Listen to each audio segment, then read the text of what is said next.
Las personas altamente sensibles son más susceptibles a las adicciones porque experimentan emociones con mayor intensidad, lo que a menudo las lleva a buscar formas de mitigar esa intensidad. Y ahí empezó todo mi trip fuerte, ¿no? Y empecé a dar cuenta de todos los momentos en mi vida en donde no había tenido la capacidad de pedir ayuda y donde mi ego se había hecho el fuerte y donde estas armaduras habían terminado por generar unas heridas a piel expuesta dentro de mi alma. Y de hecho el gran mecanismo me estaba haciendo una de esas jugadas en la que, sin yo saberlo, ese iba a ser el último día que iba a tomar. Te puedes ocultar de la realidad, o sea, puedes engañar o puedes disfrazar las cosas ante los demás. Para que no te puedes ser pendejos a ti mismo. Fue un acompañante agridulce. Tuve momentos muy buenos y tuve momentos muy malos por más de 25 años. Me impulsaba a esforzarme durante toda la semana, esperando a que llegara el viernes como una recompensa. Vivía 5 días sufriendo para disfrutar unas horas de alegría, solo para luego necesitar recuperarme de los estragos del tequila todo el fin de semana. ¿Cómo sería tu vida si te animaras a dejar de tomar alcohol? Este episodio es presentado por Wealth Mastery, el programa inmersivo donde descubrirás los secretos de las personas más ricas del mundo y comprenderás el juego de la riqueza. Bienvenido a la Revolución de la Riqueza. El podcast que convierte las ideas en libertad financiera. Si buscas herramientas para transformar tu vida y alcanzar la riqueza 360, este es tu espacio. Suscríbete, activa la campana y no te pierdas los próximos episodios. Bienvenidos a un nuevo episodio, un episodio muy especial porque es el episodio número 200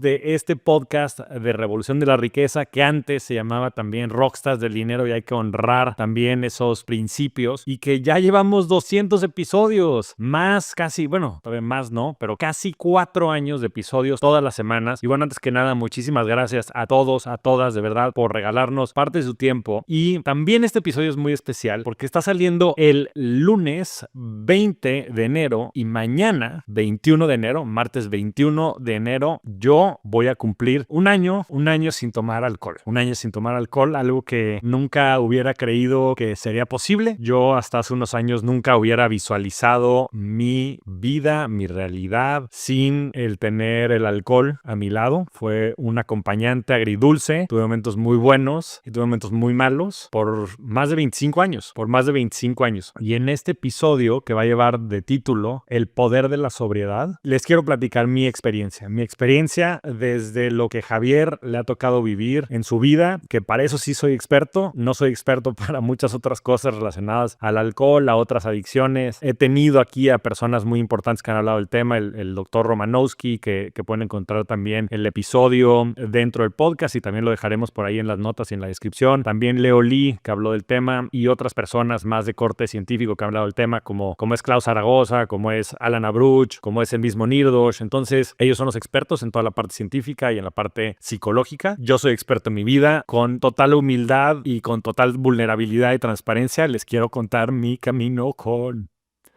el alcohol y mi camino también sin el alcohol. Me da emoción porque me siento muy contento de estar logrando este hito, y también porque sé el sufrimiento que ha habido detrás de mí, detrás de la gente querida, a través de esta enfermedad y de esta relación tóxica que yo tuve también en muchos momentos con el alcohol. Entonces, este es un episodio muy especial.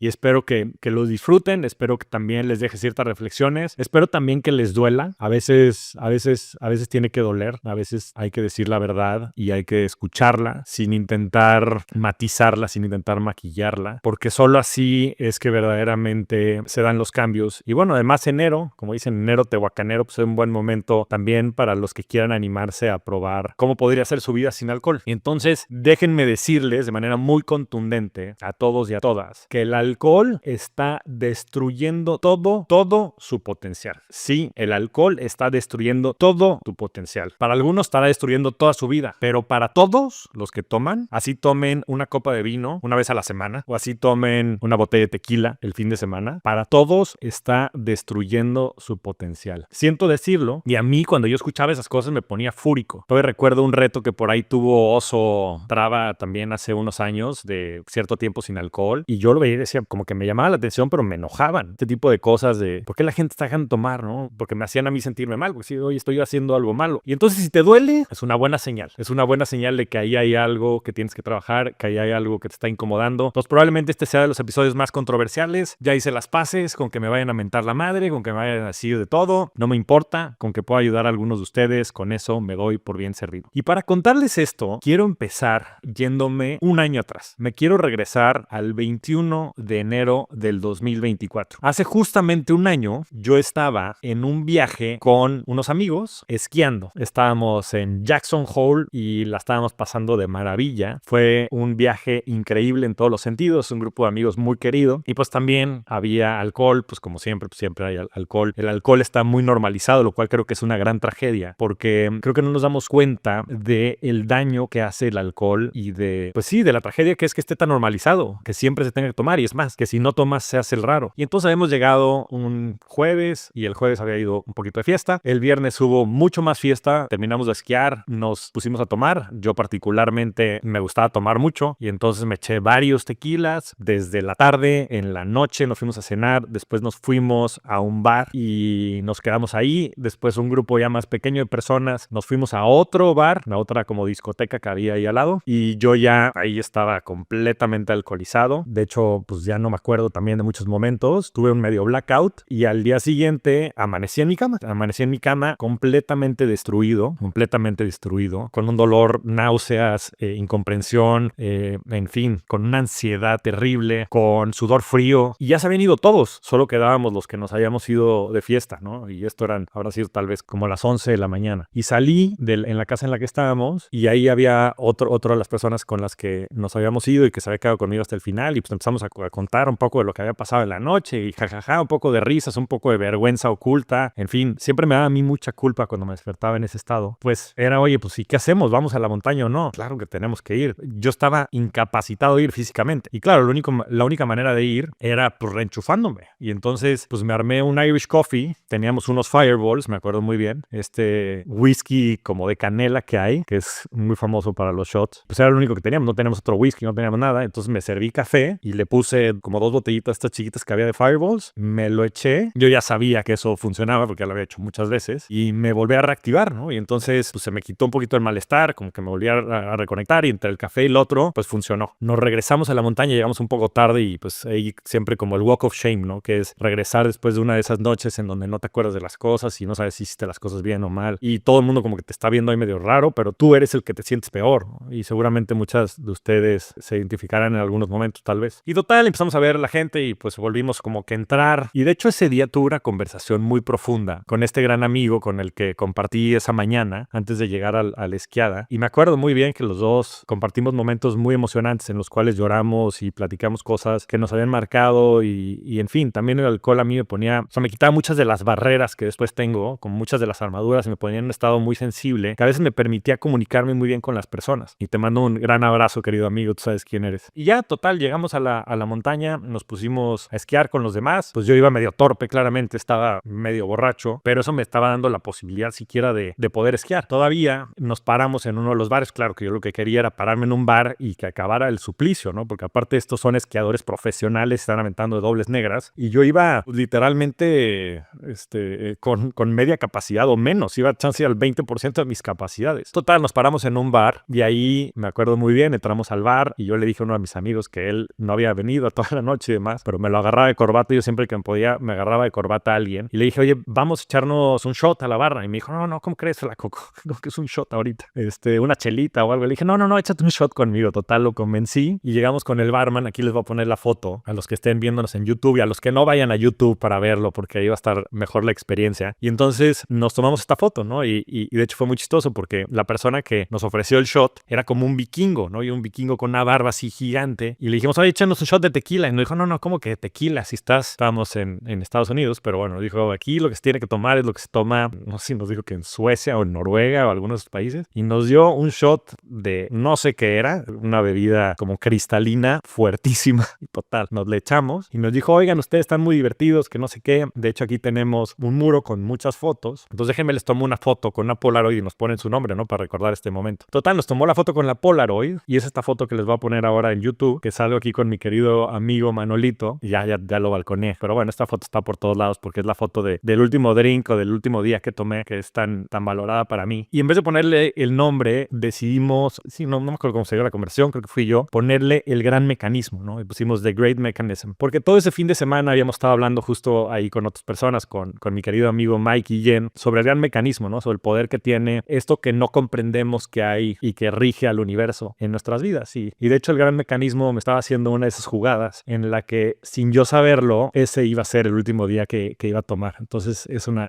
foto muy representativa que significa mucho para mí. Total, nos echamos ese shot, todavía nos bajamos la montaña y abajo todavía nos echamos varios otros drinks. En la noche tuvimos una cena y yo ya estaba completamente alcoholizado, cada quien dio palabras y demás. Me acuerdo de algunas otras no. Y estaba totalmente cansado y me terminé yendo a dormir, pues no sé si a las 10:30 de la noche. Todos los demás se quedaron ahí platicando, echando drinks. Yo ya no podía, me fui a dormir. Y al día siguiente fue un día muy difícil. Fue un día muy difícil porque pues al día siguiente yo ya no tomé porque justo una semana después me iba a ir a la selva a hacer ayahuasca, en lo que terminaría siendo pues mi noche oscura del alma y en donde decidiría finalmente dejar de tomar. Yo decidí dejar de tomar una semana después, de hecho 8 días después, el 29 de enero, ya les voy a decir por qué me acuerdo muy bien de esa fecha, pero bueno, tenía que dejar de tomar una semana antes porque antes de ir a hacer este tipo de ceremonias y de procesos te piden dejar de entrar a una dieta y dentro de esa dieta te piden dejar de tomar alcohol y consumir cualquier tipo de sustancia, dejar de comer carne, pollo, pescado, o sea, es una dieta vegetariana, y también dejar el sexo o cualquier cosa relacionada porque lo que quieren es purificar tu energía y purificar tu cuerpo para prepararlo para esas ceremonias. Entonces yo tenía que dejar de tomar, pero ese siguiente día fue terrible porque todavía nos fuimos a esquiar y ahí sí yo estaba hecho mierda por completo, como que con principios de síndrome de abstinencia, sudor frío, malestar, una gastritis tremenda, en fin, la cruda a su máxima potencia, náuseas, gastritis,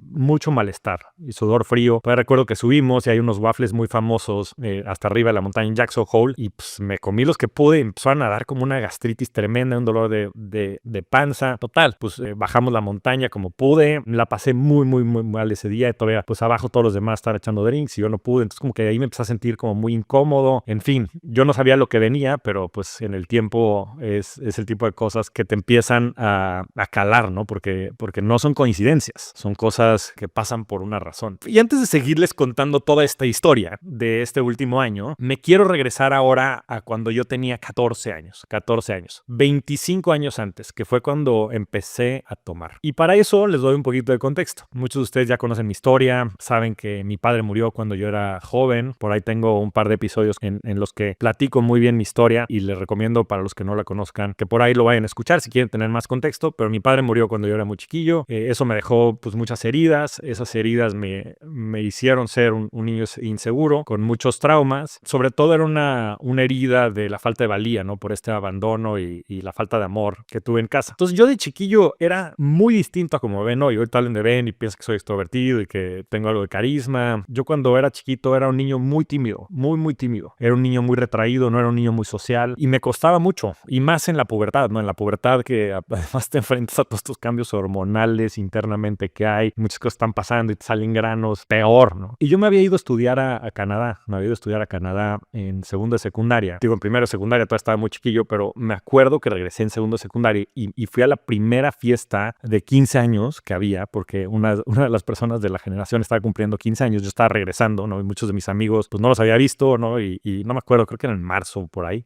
hace 25 años. Y en ese regreso que yo tal vez llevaba 7, 8 meses fuera, me invitan a esta fiesta, a la fiesta de 15 años de Alexa. Por ahí muchos saludos a Alexa también, mi querida amiga. La vi hace poco y vino a nuestros programas de Well Mastery. Pero en esta fiesta de 15 años, donde ya había alcohol y demás, pues fue mi primer encuentro fuerte con el alcohol. Y todos mis amigos como que ya habían empezado a tomar porque pues empezaron a tomar en segundo de secundaria. Y yo llegué de seco y me dijeron, oye, pues échate esto, tal.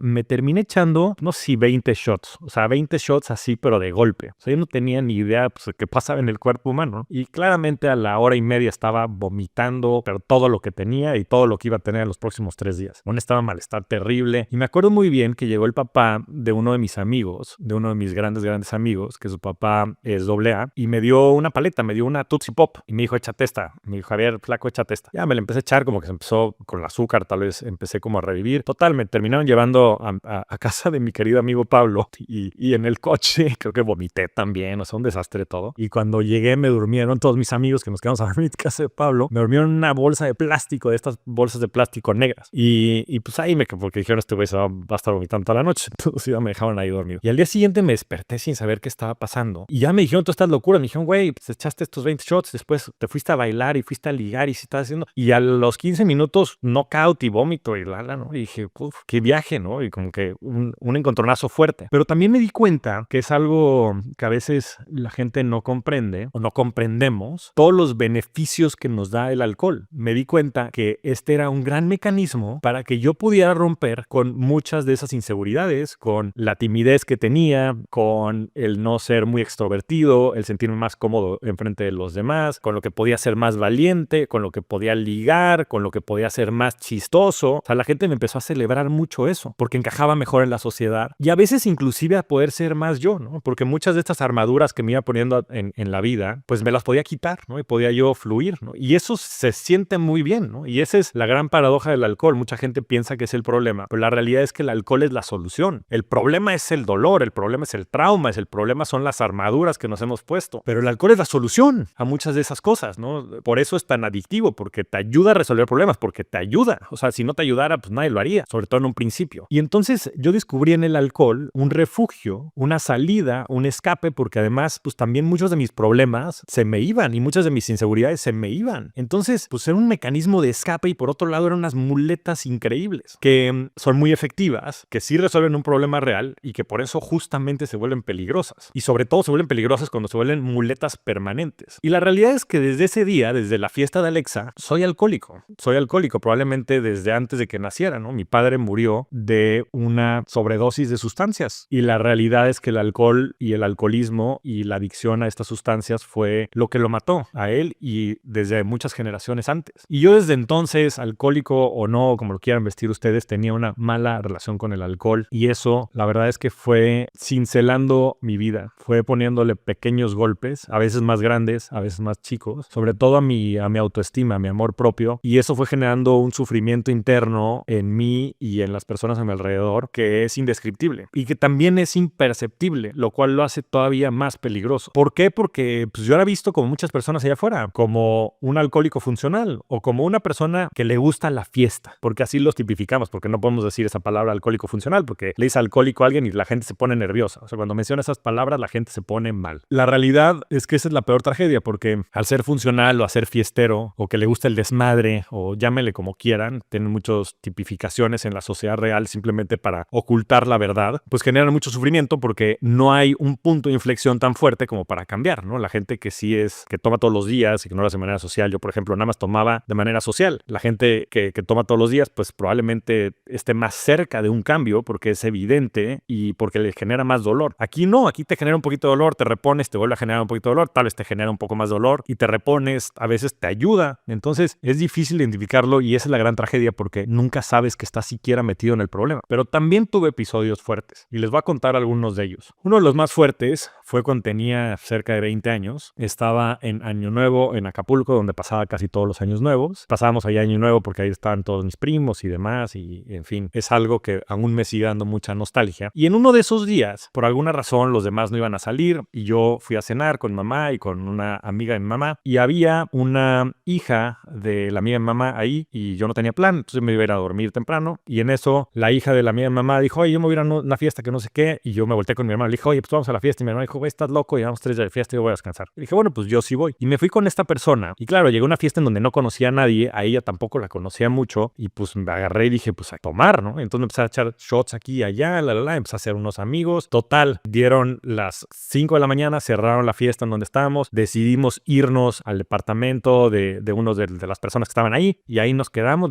me quedé dormido en la sala, literalmente, y en eso me despierto, porque aparte ahí pues no había, hace 20 años no había celulares, no sé si traía celular, creo que sí, pero estaba apagado, no se estaba sonando, la verdad es que ni recuerdo muy bien el tema. Y total, 10, 28, 30, 50 llamadas perdidas, no tengo ni idea, la verdad es que algo inmesurable. Y entonces en ese momento, pues le marco a mamá y le digo, oye, pero eran como las 2 de la tarde. Le digo, mamá, pues aquí estoy bien. Y me agarra y la escucho llorando, muy, muy preocupada. Y me menta la madre y me dice, no sé qué. Me dice, pero vente para acá. Entonces me recuerdo muy bien que llegué como a las 3 de la tarde, tal vez. Y estaban todos mis tíos, estaba de la policía, llevaban desde las 6 de la mañana buscándome. Llevaban desde las 6 de la mañana buscándome. Mi mamá pensaba que estaba descuartizado en algún lugar. Ya había comenzado la violencia en Acapulco y pues me hacía mi mamá muerto. No me quiero imaginar el dolor que eso le habrá causado y te pido una disculpa nuevamente, madre. Pero bueno, me recibió con un muy buen bofetón ese día. Y después de eso me dio un abrazo que yo creo que para ella fue un renacer. De hecho, me confesó hace unos meses que fue al evento de Unleash the Power Within de Tony Robbins, que Tony Robbins hace un ejercicio en el que dice ¿cuál ha sido el momento de mayor agradecimiento de tu vida? Y me dijo, mamá, ¿sabes cuál fue ese momento de mayor agradecimiento? ¿No? Le dije, no, ni idea. Me dijo, el día que apareciste en Acapulco. Me dijo, yo estaba por muerto. Y te pido una disculpa, madre. Ese fue uno de los eventos más fuertes, no necesariamente para mí, pero sí para la gente querida. Pero no fue el único. Recuerdo varios otros. Una de las cosas de las que más me sentía orgulloso es que en todo mi trayecto de GBM nunca falté ni un día al trabajo, pero ni por enfermedad ni por nada. O sea, era infalible. Yo todos los días iba a trabajar y todos los días estaba ahí. Con una ligera excepción, la despedida de un querido amigo, la despedida de mi querido amigo el Cometa de GBM. Y ese día, pues también nos fuimos saliendo a uno de los bares que había al lado ahí de GBM o que hay, al Gran León de Oro, y nos echamos millones de drinks y después nos fuimos al Toledo Rooftop, todavía me acuerdo, y nos echamos otros millones de drinks, todavía nos fuimos de ahí al Dinsmore, eché otros millones de drinks. Total, terminé perdiendo mi celular, un montón de babosadas y me regresé a mi casa y ya me dormí a las 6 de la mañana y me desperté a las 11 de la mañana. Así, ¿qué está pasando? Ya me fui a GBM y ahí estuve. En fin, como que pude pasar medio desapercibido. Saqué la chamba ese día porque creo que era un jueves o viernes y pues en GBM después los viernes salíamos temprano a las 3 de la tarde y entonces a las 3 de la tarde otra vez a tomar, ¿no? Pero tal vez la gente allá afuera no lo sabía, pero el que sí lo sabía era yo. Bueno, yo y obviamente mi esposa. O sea, te puedes ocultar de la realidad, o sea, puedes engañar o puedes disfrazar las cosas ante los demás, pero que no te puedes ser pendejos a ti mismo. Y eso, nuevamente, te va dando cincelazos en tu autoestima, en el amor propio, porque tú no te crees ni siquiera capaz de ser honesto, de ser leal, de ser honorable contigo mismo. Y eso empieza a generar un dolor muy, muy, muy grande. Me encantaba irme de viaje y me encantaba sobre todo ejercer mi alcoholismo en los viajes, porque ahí me daba más oportunidad de casi que de ser otra persona o de fugarme por completo. Y hacía un montón de viajes al año y muchos de ellos con amigos de esto, del otro, y me la vivía 3 días completamente borracho. Claro que había después consecuencias, muchos momentos de júbilo y muchos momentos de éxtasis durante los viajes, pero también mucho dolor, ¿no? Y recuerdo también un par de ellos de regreso en el avión con ataques de pánico que seguramente algunos de ustedes ya han experimentado porque desafortunadamente también se ha normalizado el tener niveles de ansiedad tan elevados. Y de hecho, uno de mis peores accidentes en el que acabé en el hospital también tuvo que ver con el alcohol. El 29 de enero, y por eso sé muy bien esa fecha, del 2023, estaba corriendo el medio maratón de Miami. Estaba corriendo el medio maratón de Miami porque me estaba entrenando en ese año para hacer el medio Ironman, cosa que voy a intentar hacer nuevamente este 2025. Antes de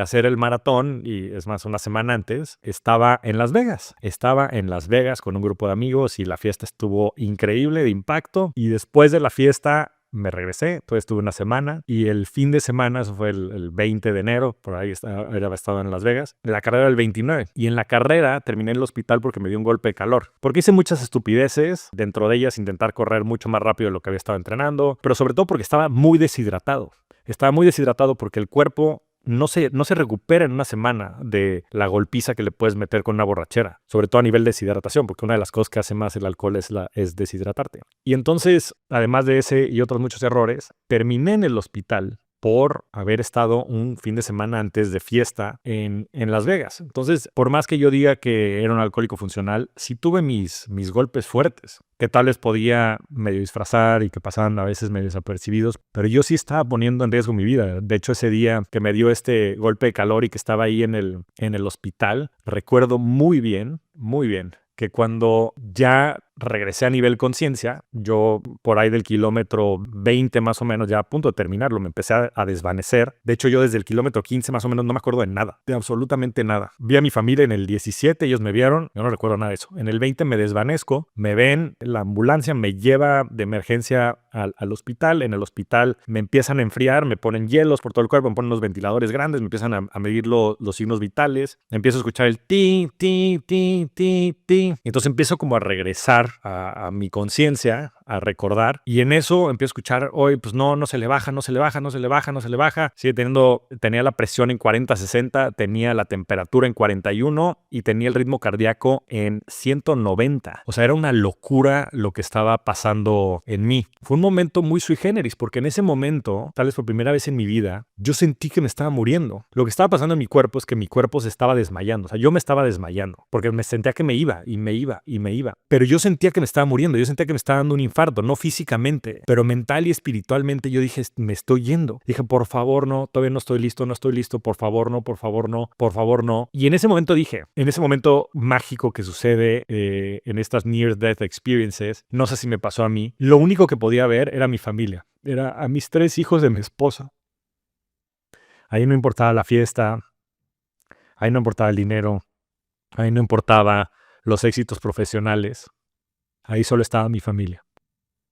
Y dije, por favor, Diosito, no me lleves, no estoy listo, te prometo que voy a dejar de tomar, te prometo que voy a cambiar mi vida. Como paréntesis, no soy nada religioso, bueno, no era, cada vez soy más espiritual, pero bueno, por lo menos estoy en ese camino. Y total, empecé a recuperar la presión, yo creo, se me empezó a bajar todo y entonces no me desmayé, o sea, como que me aguanté sin desmayarme. Y cuando ya empecé a ver que estaba regresando, dije, no, ¿cómo crees que voy a dejar de tomar? Por supuesto que no, si esto nada más me estaba desmayando, no estaba pasando nada, ¿no? Me encanta porque aquí hay una historia muy buena que cuenta David Foster Wallace en uno de sus discursos que a mí ha sido los que más me ha impactado en la vida, que es este discurso que se llama Esto es agua o This is water, que también les dejaré por ahí en las notas del podcast. De hecho, en mi blog traduje todo ese discurso y lo pueden buscar también en javiermorodo.com. Y en este cuenta David Foster Wallace un montón de parábolas y analogías, pero una de ellas dice que hay 2 personas en un bar, ¿no? Una de ellas muy religiosa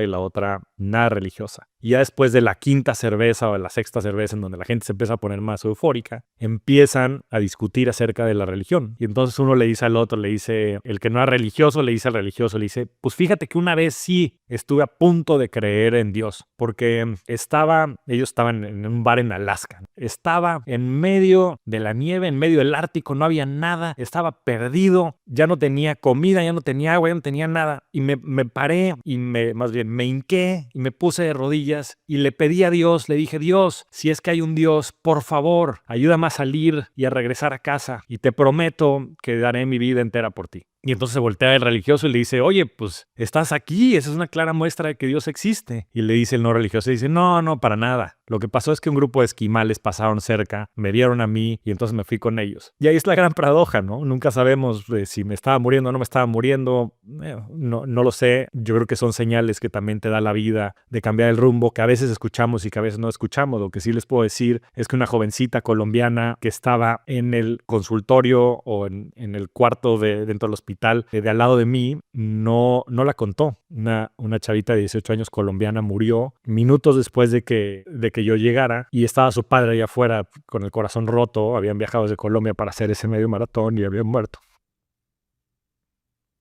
Y a veces no nos damos cuenta de las estupideces que hacemos y de cómo estamos poniendo nuestra vida en riesgo de manera inconsciente. Yo lo veo a cada rato porque yo era esa persona, ¿no? Inconsciente. Y esa es la gran tragedia, que vivimos dormidos y que no nos damos cuenta que un día nos vamos a ir. Entonces, pues sí he tenido mis episodios más fuertes de lo que probablemente muchos de ustedes esperaran y espero que a través de poder compartir estas historias pueda ayudarlos a ustedes en su camino y yo liberarme de haber ocultado y de haber cubierto estas cosas por tanto tiempo. Historias así, pues eran esporádicas en mi vida, pasaban tal vez un par de veces al año, pero existían. Y como les digo, algunas de ellas nadie las conoce, pero yo sí las conozco. Y yo me engañé a mí mismo por mucho tiempo, pero es una cosa que no se puede hacer, porque dentro de nosotros eso existe. Yo no me había dado cuenta, pero para mí había sido normal el tener pesadillas. Yo de repente empecé a tener pesadillas y hasta donde recordaba, casi todas las noches tenía pesadillas y hice las paces con tener esas pesadillas, lo cual en sí es una gran tragedia. Entonces, pues si a ustedes les sirve,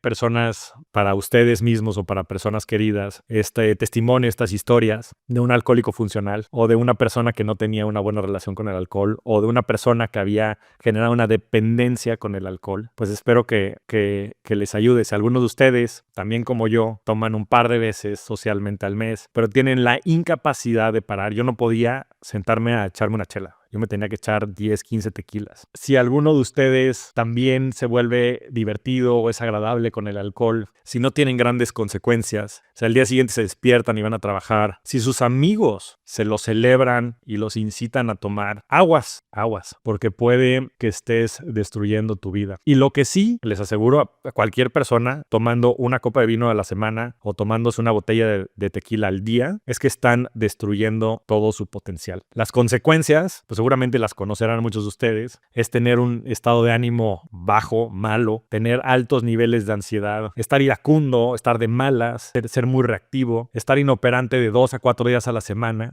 O sea, están todas las cosas buenas del alcohol, que hay que hablar de ellas, ¿no? Ya hablé algunas de ellas, pero están todas estas cosas malas que pasan con el alcohol y después del alcohol, ¿no? El alcohol te desfrontaliza, o sea, pierdes mucho del control, del autocontrol que tienes. Y entonces empiezas a tomar decisiones muy, muy estúpidas, porque en ese momento eres muy estúpido, no tienes freno. También el comer desenfrenadamente, el romper todo el impulso que traes, ¿no? Si llevabas haciendo ejercicio por tanto tiempo, también te pone en la madre. Si llevabas siendo productivo, si tenías un estado emocional importante, te da en la torre. Obviamente la salud física. Yo particularmente sufría como de gastritis crónica, entonces me la tenía que vivir con un Losec o con Riopan al lado de mi cama, ataques de pánico. Y eso por mencionar, o sea, falta de sueño, insomnio. O sea, la verdad es que los contras, si los pones en una balanza, es que no hacen ni sentido. Entonces, si esto es algo que te resuena o a algún familiar le pudiera resonar, ayúdalo. Y ayudarlo no es seguirlo apapachando, no es tener simpatía con él, es tener empatía, es tener compasión. No lo trates como una persona que no puede. Y peor aún, todas las personas que además hablan mal de las personas a sus espaldas. Que cuando alguien se para al baño, aprovechan ese momento para decir, oye, sí, pues te acuerdas que el flaco, no manches, la peda que se puso ayer, hizo el oso. No, díganselo a la cara y ayúdenlos desde el amor, no desde la simpatía. Honren, respétenlos, sean honestos con ellos, radicalmente honestos. No los traten como jarritos de tlaquepaque, de verdad. Esa es la única manera en la que verdaderamente se demuestra el amor. Y también ustedes con ustedes mismos. A veces es horrible escuchar estas cosas, escuchar la verdad. Pero a la verdad no le importan tus traumas. A la verdad no le importa si estás en un estado de ánimo bueno o malo. A la verdad no le importa si lo puedes o no lo puedes escuchar. La verdad es la verdad y tenemos que ser honestos con nosotros mismos. Esa es la única muestra de amor propio. Quiero recordarte que este episodio es presentado por Wealth Mastery, el evento diseñado para potenciar tu vida financiera y personal. Durante 3 días aprenderás sobre inversiones, salud mental y bienestar físico. No pierdas la oportunidad de vivir esta experiencia. Visita el link que dejamos en la descripción. Y con los amigos, es que de verdad es que es una tragedia que no tengamos la capacidad de dar este amor firme y de decir las cosas a la cara y como vienen. Tener ese sentido de respeto y honorabilidad con nuestros amigos, con nuestros seres queridos, sabiendo que eso es lo mejor para ellos, que tal vez en un principio no les va a gustar y nos lo van a rechazar y es más, nos van a apartar de sus vidas. Pero solo así es que la gente verdaderamente va a tomar conciencia de estos temas. Es más, la gran tragedia es que yo tuve que llegar a un grupo de personas desconocidas en Mastermind para que me lo pudieran decir a la cara, porque no habían tenido muchos de mis amigos la capacidad de hacerlo, por muchas razones, y no los culpo, al revés, yo sé que estaban haciendo lo mejor que podían. Y algunos de ellos sí me lo dijeron, pero tal vez hice caso omiso. Pero tuve que llegar a un grupo de desconocidos para que ellos me dijeran que el alcohol y los comportamientos, sobre todo, a los que yo estaba llegando, y las decisiones que yo estaba tomando gracias al alcohol me estaban destruyendo la vida. Y por eso es la famosa tragedia de los alcohólicos funcionales, porque es tolerable. Pero no debemos de tolerar nada, sobre todo con nuestros seres queridos y con nosotros mismos. Estamos desperdiciando todo el potencial. Entonces, habiéndoles hecho este recorrido de estos 25 años con relación con el alcohol y habiendo hecho énfasis en muchos de los episodios más difíciles que me tocaron vivir, Regreso al 21 de enero, y el 21 de enero de 2024, cuando fue el último día de dejar de tomar o de tomar alcohol en mi vida. Y con este síndrome de abstinencia y demás que tuve, y al día siguiente, ya les conté la historia, me regreso a casa y una semana después llego a la selva. En la que además me propuse hacer un ayuno total durante los primeros 4 días. Mucha de esta historia también ya la cuento en diversos podcasts. Y al cuarto día hice mi segunda ceremonia de ayahuasca, que para mí fue mi noche oscura del alma. En esa noche oscura del alma yo estaba totalmente perdido en un infierno insostenible, en un lugar en donde yo sentía muchísimo miedo, muchísimo malestar en todo mi ser, en mi espíritu, y estaba contra las cuerdas. Y ahí recuerdo muy bien que se acercó conmigo una muy querida amiga y me dijo, flaco, ¿estás bien? Yo todavía la volteé a ver y le dije, sí, está muy fuerte todo lo que me está pasando, pero estoy bien. Y ahí caí en cuenta. Dije, ¿cómo es posible que mi ego haya contestado en este estado que está bien cuando estoy en la ultratumba? No estaba ni cercanamente ni remotamente bien, todo lo contrario, pero no tuve la capacidad de pedir ayuda porque no quería que me vieran vulnerable. Y ahí empezó todo mi trip fuerte, ¿no? Y empecé a dar cuenta de todos los momentos en mi vida en donde no había tenido la capacidad de pedir ayuda y donde mi ego se había hecho el fuerte y donde estas armaduras habían terminado por generar unas heridas a piel expuesta dentro de mi alma. Y llegó la punzada final porque me tocó vivir un viaje en el que yo veía esta Y que se formaba en mi vida, ¿no? Con esta decisión de seguir tomando o de no tomar. Y fui viendo cómo se veía mi vida en una y en otra. Y lo que me pasaba a mí en una de ellas. Y sobre todo lo que le pasaba a mis hijos. Y viendo esa película dije, no más. Y en ese momento en donde dije no más, dije, este es el último momento, este es el momento de decisión en el que dejo de tomar, que de hecho fue un 29 de enero del 2024, justo un año después que me pasara el accidente con el que terminé en el hospital por el golpe de calor y que había dicho que iba a dejar de tomar y que no estaba listo. Pues de esta no había vuelta atrás. Y cuando decidí dejar de tomar, la experiencia que había sido una experiencia terrible se tornó todo lo contrario. Y empecé a ver la luz y pude reponerme y pude medio regresar a mí y pude disfrutar la ceremonia después de varias horas de haber estado sufriendo que para mí parecieron décadas. Y de manera muy mágica y bella, junto con mi querido amigo el Búho, que me animó a cantar una canción, cosa que yo no hago, no soy muy bueno cantando. Y en la ceremonia el Búho pidió la palabra y dijo, quiero cantar una canción y quiero que mi hermano Javier, mi hermano el Águila, la cante conmigo. Y dije, ¿y ahora qué caramba voy a cantar? Yo ni me sé canciones. Y empezó a cantar la canción de Serrat de Cantares. Caminante no hay camino, se hace camino al andar.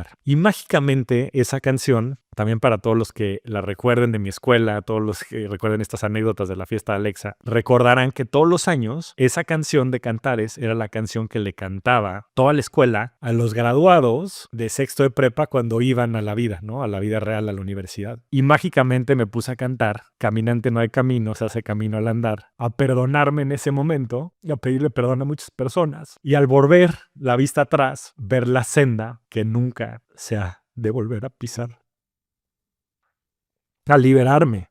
Y al igual que en la película de This Ends With Us, o Esto acaba con nosotros, de tener esta maldición que llevaba muchas generaciones en mi familia. Poder dejar de tomar, y al día siguiente empecé a escribir este blog post que compartí, que de hecho es uno de los episodios también del podcast que se llama La Gran Batalla, porque tenía muy claro que si quería triunfar y poder verdaderamente lograr a lo que me había comprometido dejar de tomar, necesitaba muchos cómplices que me ayudaran en el camino, porque necesitaba que esta fuera una decisión de la que no hubiera vuelta atrás, como bien dice la canción de Serrat. Y al escribir esto, yo sabía que lo iba a publicar y sabía que el mejor lugar para hacerlo era en momentos de tranquilidad de mi querido amigo Miguel Guillén, que además ya me había pedido que escribiera, y creo que no había mejor manera de hacerlo que contando esta historia que también en la que Miguel mismo había sido tan importante en este proceso. Miguel fue de las personas que más de manera frontal me dijo que el alcohol y el estilo de vida que estaba llevando me estaba destruyendo. Como él bien dice, iron sharpens iron, y conmigo lo hiciste de manera increíble, querido amigo. Entonces, al escribir esto, yo sabía que estaba generando un sistema de accountability increíble, porque iba a salir a decir al mundo que era alcohólico, lo cual me iba a costar trabajo, lo cual me iba a obligar a vulnerarme y a poderme empezar a quitar todos estos gajos de la cebolla o estas armaduras que había ido construyendo en mi vida. Y el mismo Oso, Traba y muchos de mis amigos me dijeron, hazlo público y grítalo a los cuatro vientos porque así vas a tener muchos cómplices allá afuera. Y así ha sido, y no nada más he tenido cómplices, sino mucha gente me ha escrito, cientos de personas me han escrito que también a través de mi testimonio ellos se han animado a dejar de tomar y que les ha cambiado la vida. Y la verdad es que no hay nada más satisfactorio que poder estar poniendo mi granito de arena ahí para muchas personas, en especial para mis 3 pequeños hijos. Pero no todo es miel sobre hojuelas. Paradójicamente, con la gente cercana fue más duro cuando salí a dar esta noticia, porque la gente cercana no quiere que cambies, porque hay muchas razones. Una es porque van a cambiar las dinámicas sociales y demás, y porque también todos somos espejos. Entonces, ¿qué me dice de mí si tú eres alcohólico, no? ¿Qué me dice de mí si uno de mis amigos es alcohólico? ¿Que yo soy alcohólico? ¿Que tú eres alcohólico? O peor aún, ¿qué me dice de mí si tú lo logras y yo no? Te vuelves incómodo. Eres la viva representación de la incapacidad de asumir la responsabilidad. Eres la viva representación de tu incapacidad de asumir tu responsabilidad. Y eso duele mucho, ser la viva representación de la incapacidad de asumir la responsabilidad. Y la verdad es que, nuevamente, el gran mecanismo, el destino, me habían puesto justo en el lugar para poderlo hacer. Porque yo decidí hace unos años irme a vivir fuera de la Ciudad de México y eso rompió con muchos de mis grupos sociales y dinámicas sociales. Y les puedo decir, sin lugar a dudas, que la manera más fácil de cambiar, de transformarte o de romper un ciclo es yéndote a vivir fuera, rompiendo con tus círculos, encontrando nuevos círculos y cambiando tu vida a través de cambiar tu entorno. Cambiando tu entorno es la manera más fácil de cambiar tu vida. Y claro que me dolió muchísimo separarme de amigos muy queridos y de relaciones familiares, pero eso fue la clave. Y después de un par de meses en los que además pues me volví medio ermitaño, entonces ya no iba a muchos eventos y demás y estaba medio controlado, me tocó ir a la boda de mi querido primo Sebastián Basti, que además es muy querido para mí, siempre ha sido mi hermanito, y pues ahí no hubo de otra. Y la verdad es que sí estuvo muy cabrón, estuvo muy difícil. Al principio, la verdad es que iba bien, como ya lo he dicho público, mucha gente pues no me llegaba a intensiar de que tomara y el rollo, sabían que estaba en esto. Hubo mucho apoyo de la gente cercana, pero yo me sentía muy incómodo. Y bueno, pude sortear la boda y escribí esta reflexión que les quiero leer, que va así. El título se llama 100 días sin alcohol y esto también lo pueden encontrar en mi blog. Y de hecho, lo que les quiero sugerir, lo que los quiero retar para los que se quieran animar después de escuchar este podcast, es que se animen a cumplir este reto que les propongo de echarse 100 días sin alcohol. Porque a mí no me cambió la vida cuando dejé de tomar, ni cuando tomé la decisión de dejar de tomar, sino los verdaderos cambios empezaron a partir de los 3 meses. A partir más o menos de los 100 días sin tomar alcohol, es que mi cuerpo ya se había adaptado a mi nueva bioquímica, a mi nuevo estilo de vida, y entonces empecé a sentir todos los cambios profundos que tiene una vida sin alcohol.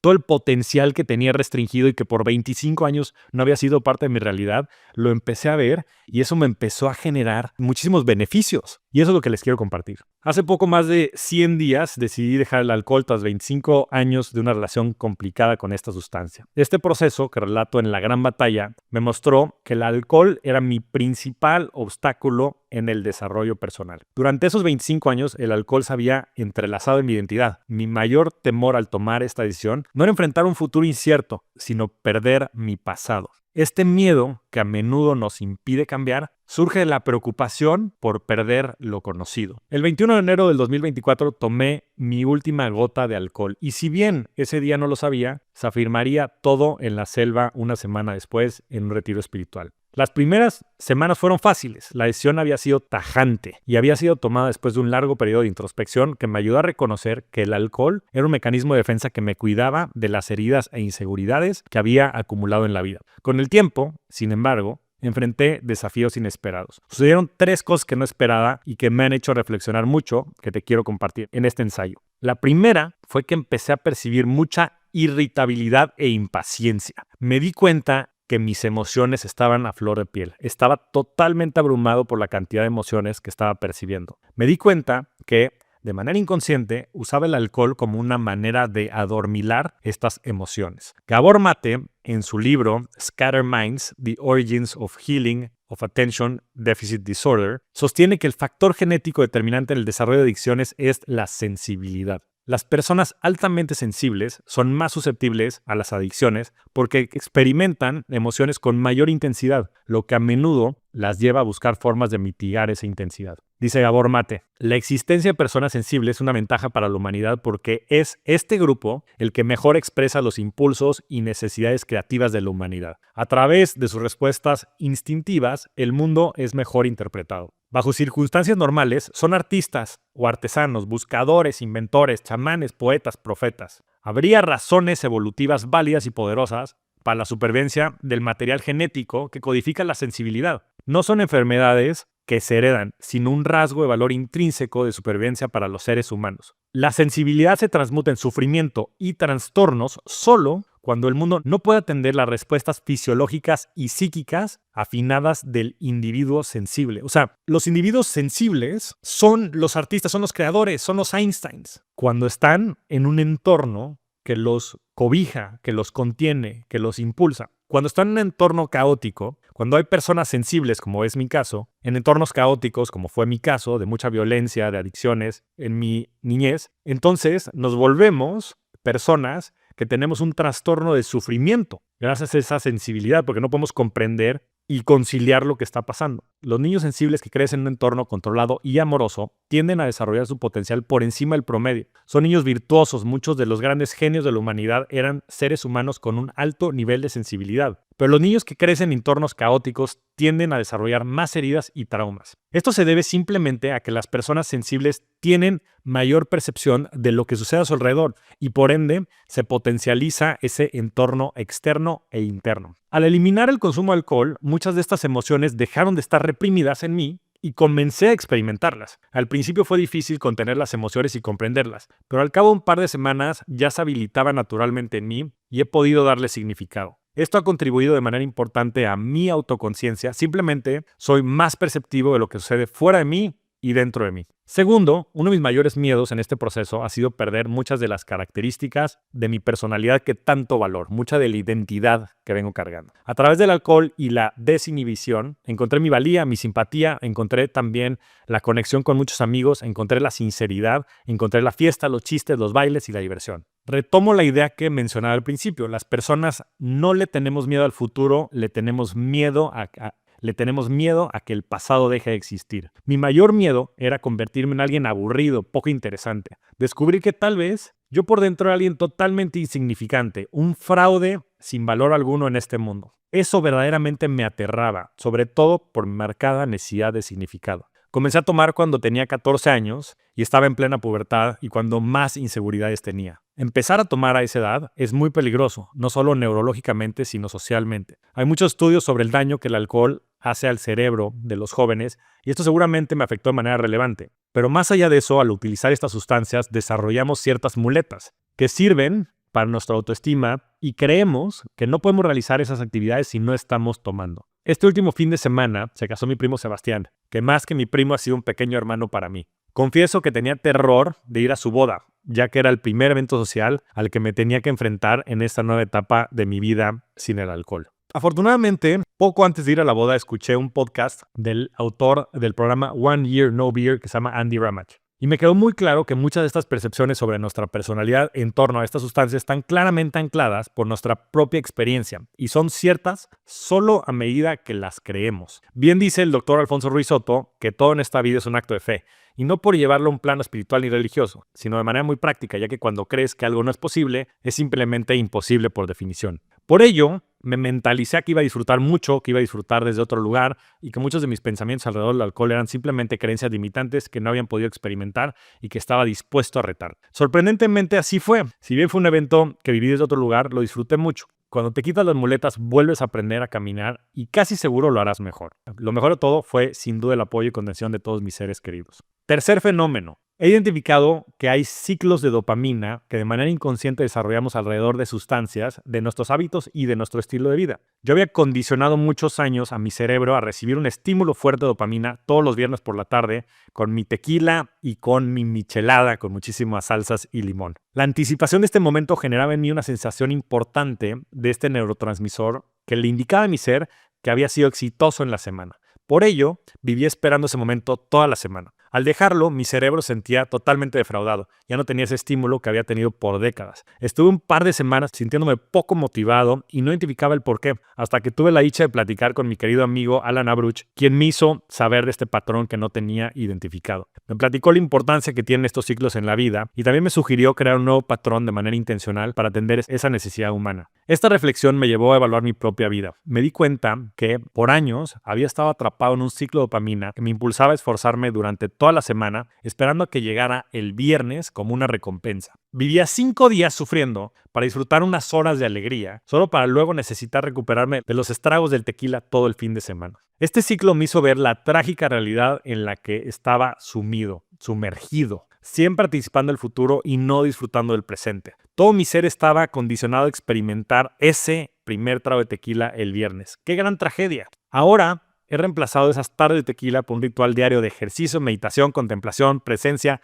y reflexión, además de pasar tiempo valioso con mi familia. Lo más extraordinario es que he incrementado la frecuencia de estos momentos a diario, multiplicando por 7 la percepción de felicidad en mi vida. Esto no solo me permite vivir plenamente en el presente, sino también apreciar cada día el milagro de esta vida. Por último, y sin duda lo más importante, me siento mejor que nunca. Mi autoestima ha subido de manera considerable. No me había dado cuenta el daño que le hacía cada borrachera a mi amor propio. Cada vez que tomaba, poco a poco iba destruyendo la percepción que tenía de mí mismo. Hoy me caigo mucho mejor a mí mismo. Pero el cambio va más allá de lo psicológico. Hace unos días me hice mi chequeo semestral y los resultados fueron muy buenos. He vuelto a niveles normales en saturación hepática, mejoré mi sensibilidad a la insulina, eliminé la inflamación crónica y aunque he compensado la falta de alcohol con algo más de comida y estoy un poco sobre mi peso ideal, hasta mi querida amiga y coach Clau Zaragoza me felicitó, con todo y todo. Mis niveles de energía están por las nubes, mi sueño ha mejorado enormemente, especialmente en calidad. Mi humor está revitalizado, estoy menos reactivo y mi claridad mental es impresionante. Me estoy redescubriendo en esta nueva etapa y ha sido muy revelador vivir despierto. Después de esta experiencia me queda claro que no somos lo que somos, sino lo que pensamos que somos. Hay tanto que desconocemos sobre nosotros mismos y debemos atrevernos a explorar más y a cuestionar nuestras creencias. Las sorpresas pueden ser enormes. Para finalizar, te digo con esta pregunta: ¿cómo sería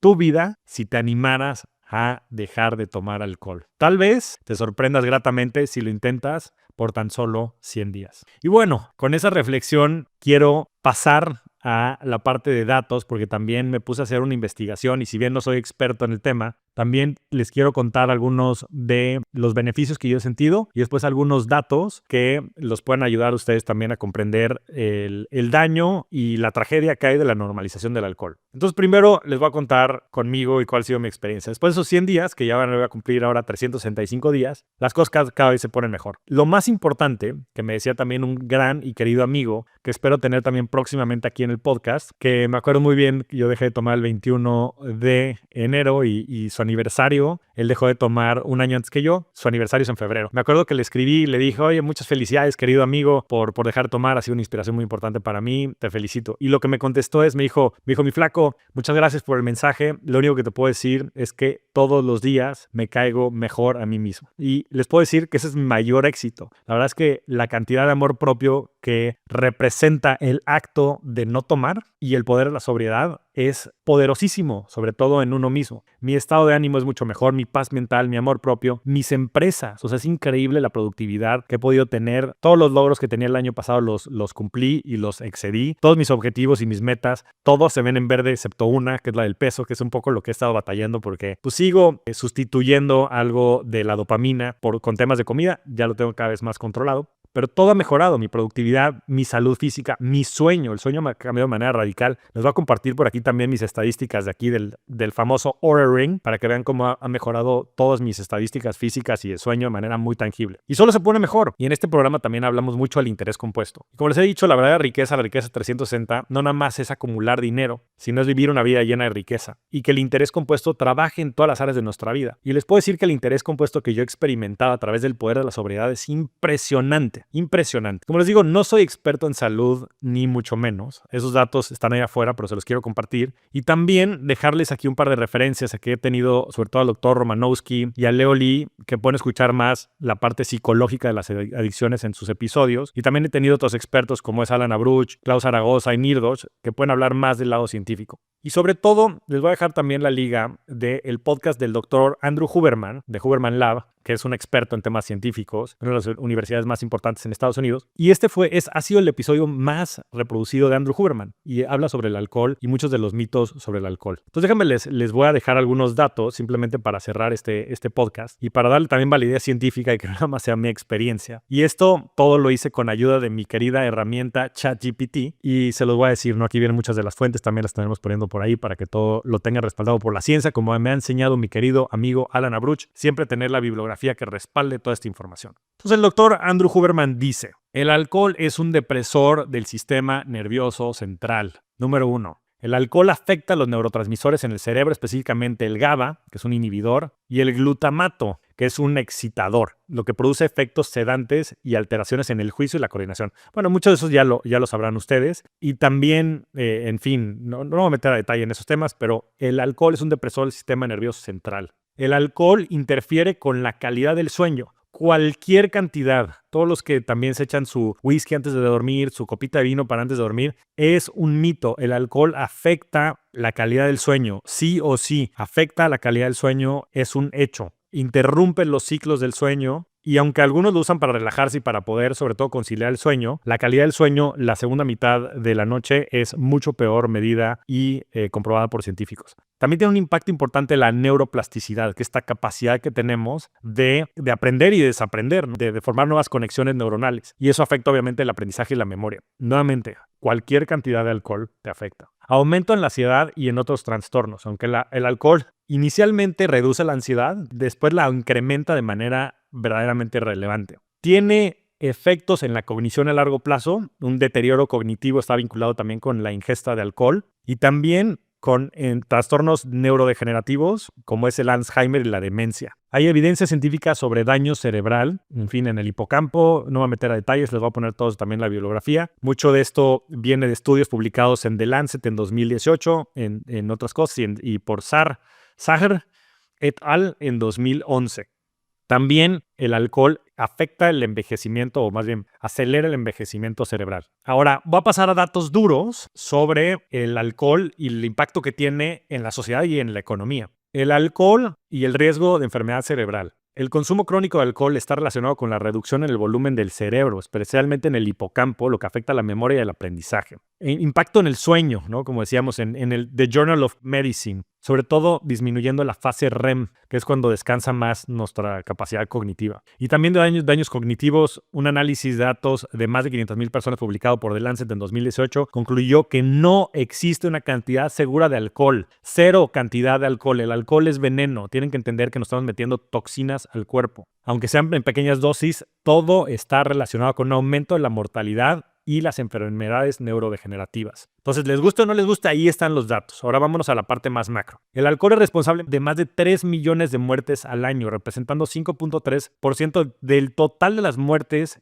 a nivel global. El 30% de las muertes por cirrosis hepáticas son atribuidas al consumo de alcohol. Estos datos son de la OMS, de un estudio realizado en el 2018. 132 millones de años de vida ajustada por discapacidad se pierden cada año debido al alcohol. Riesgos para la salud física, cáncer. Y últimamente han salido un montón de estudios sobre los riesgos a la salud física que causa el alcohol, específicamente en temas de cáncer. El alcohol está vinculado a un aumento del riesgo en varios tipos de cáncer, incluyendo el cáncer de boca, garganta, esófago, hígado, colon y mama. Este es un estudio de IARC del 2010. Enfermedades hepáticas, la cirrosis hepática, bueno, como ya decíamos, el consumo excesivo del alcohol es el 30% de los casos de cirrosis. Trastornos mentales. El alcohol es un factor de riesgo significativo para trastornos mentales como la depresión y la ansiedad. El mismo estudio de la OMS de 2018. El impacto en la sociedad. El alcohol está involucrado en más del 25% de los accidentes de tráfico a nivel mundial. El 25% de los accidentes de tráfico a nivel mundial. Increíble. En México, los accidentes de tráfico relacionados con el alcohol representan una carga significativa para los servicios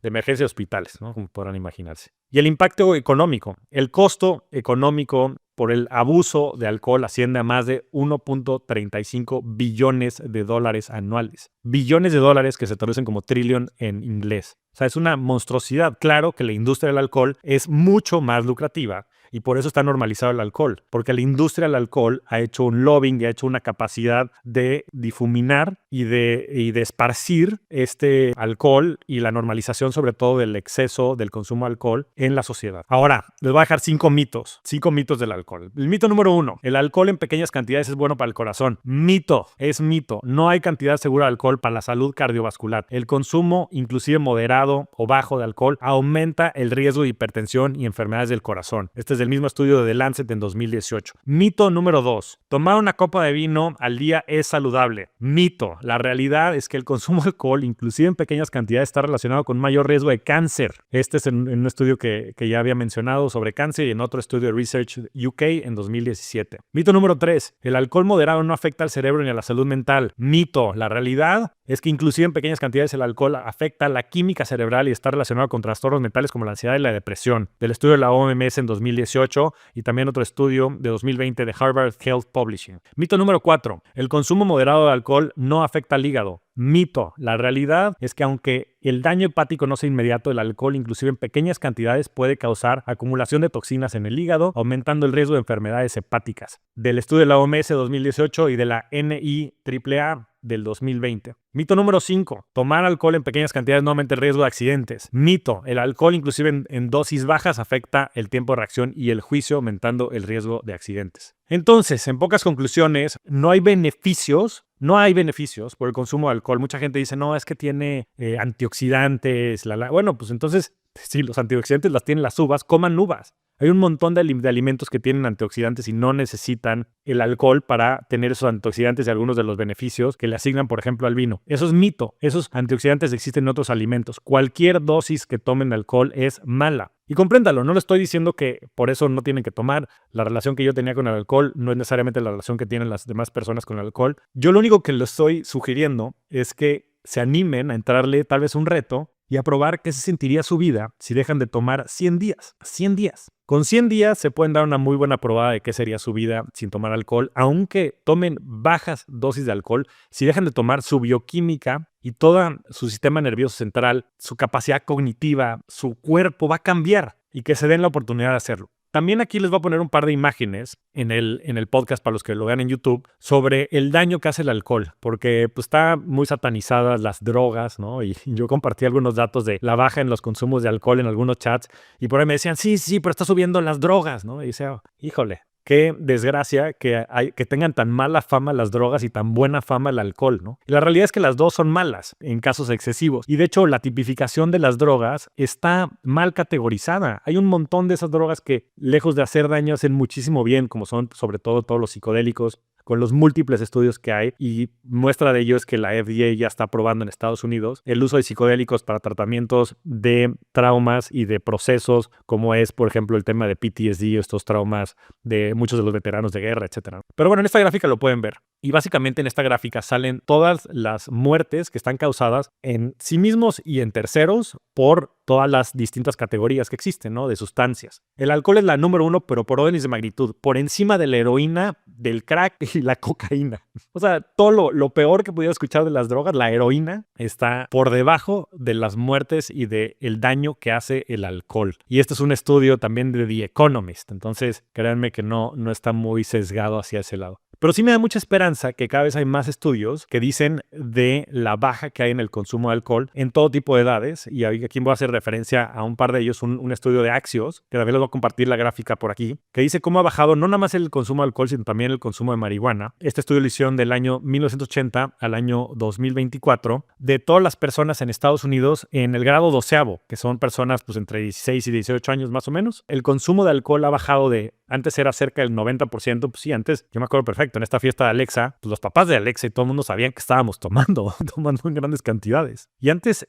el porcentaje de personas entre 16 y 18 años que tomaban alcohol era de casi el 90% y hoy es de menos del 50%. Y en marihuana estabas en niveles de 50% y hoy estás en niveles cercanos al 30%. Entonces eso es muy bueno. Pero el dato que me gusta un poco más aún es el de, le dicen en Estados Unidos, le dicen binge drinking, ¿no? Que quiere decir gente que toma cantidades importantes de dinero, o sea, que se emborracha. O sea, la gente que se emborracha en Estados Unidos. Y en esta gráfica lo que pueden ver son personas entre 18 y 25 años. Y hay una gráfica que son hombres y hay otra gráfica que son mujeres. Y pueden ver cómo ha ido cambiando esa tendencia, sobre todo en los últimos 20 años. Y las mujeres se ha mantenido, esa ha tenido algunos picos y demás, pero se ha mantenido cerca de niveles de 30, 32, 33%, esa gráfica a través del tiempo. No he visto un cambio en el consumo de alcohol. Pero sí has visto un cambio en el consumo de alcohol, sobre todo en los hombres, que antes ese porcentaje era superior al 50% en el 2002 y hoy está por debajo inclusive de la gráfica de las mujeres. Entonces, eso quiere decir que los hombres de 18 y 25 años se están emborrachando menos que las mujeres ya ahorita en los últimos años, lo cual pues da muchísima esperanza. Y bueno, ya nada más para finalizar, yo les quiero decir que hoy a mis 40 años me siento mejor que nunca físicamente y que sobre todo espero que tal vez este testimonio le ayude a muchas personas allá afuera. Han habido, como les digo, más de cientos de personas que me han escrito que han dejado de tomar y que les ha cambiado la vida. Los quiero animar a hacer este reto de aventarse 100 días sin tomar. Y que, bueno, pues si después de 100 días deciden dejar de tomar, pues bienvenido, vuelvan a hacerlo. Pero que tal vez